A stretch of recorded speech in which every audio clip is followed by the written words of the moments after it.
Nous ne serons pas ici je ne sais quel bastion, mais vous le savez, nous allons bâtir une nouvelle majorité composée de sénatrices et sénateurs socialistes, communistes, radicaux de gauche, écologistes, divers gauches, mais aussi de tous ceux qui se retrouvent dans notre démarche et dans notre volonté de faire vivre le bicamérisme.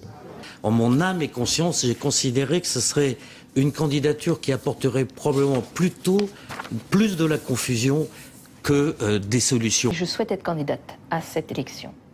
Je n'ai pas choisi le jour du 4 octobre tout à fait par hasard. C'est pas parce que Jean-Louis Borloo a déclaré forfait. La candidature de Corinne Lepage est un total non-événement. Elle est toujours candidate.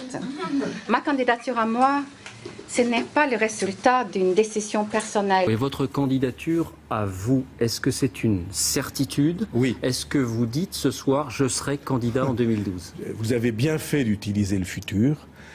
Oui, c'est une certitude. Vous êtes prêt à vous allier avec François Bayrou? Mais évidemment. Alors, ça, le choix, il appartient. Vous êtes prêt à appeler, à lancer un appel à François Bayrou en disant discutons? Mais évidemment. Les socialistes pensent qu'ils peuvent, dans une espèce d'ambiguïté complète, avoir à la fois M. Bayrou et Jean-Luc Mélenchon du Front de gauche. Moi, je leur dis, ce n'est pas possible. On ne pourra pas battre une droite dure et qu'on ne pourra pas non plus changer ce système, car il va falloir le changer profondément, en Europe, vous l'avez dit, et en France, si on est une gauche molle. Nous sommes tous des notables, nous sommes tous des élus. Donc vous voyez, vous n'arriverez pas à nous diviser. Là maintenant, oui, j'ai reçu le compliment en direct de Ségolène Royal. J'ai entendu nous sommes tous des notables et nous avons même bataillé pour l'être. Mais nous ne sommes pas tous des cumulards. Je pense que c'est un processus moderne qui convient à droite comme à gauche, pour toutes les grandes élections, à condition naturellement de ne pas avoir, comme c'est le cas aujourd'hui, le président de la République sortant. Dans son édition de cette semaine, le journal L'Express affirme qu'en début de cette année 2011, des instructions ont été données à des personnels de la direction du renseignement de la préfecture de police d'enquêter sur la campagne de M. François Hollande. J'ai ce matin porté plainte auprès du procureur de la République de Paris pour diffamation et diffusion de fausses nouvelles.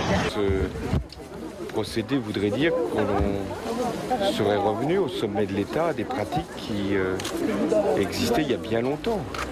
Mais enfin, ça en dit long aussi, si c'était confirmé, sur la manière avec laquelle la droite envisage de préparer cette campagne. Je peux comprendre que sur le moment, cela puisse profiter en termes d'image peut-être à M. Hollande, qui ainsi trouve là, et il l'a fait immédiatement, un moyen de victimisation très professionnel. C'est un peu une campagne à l'américaine au cul du camion. Le stand-up, c'est un hommage à Bob Marley. Get up, stand up, don't give up the fight. Bob Marley, moins l'allusion au cannabis. Jean-Pierre Mignard, bonjour. Bonjour. Est-ce que tout est prêt pour le vote de dimanche?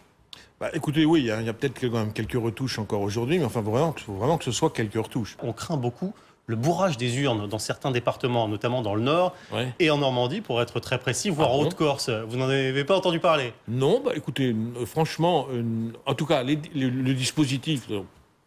Non, vous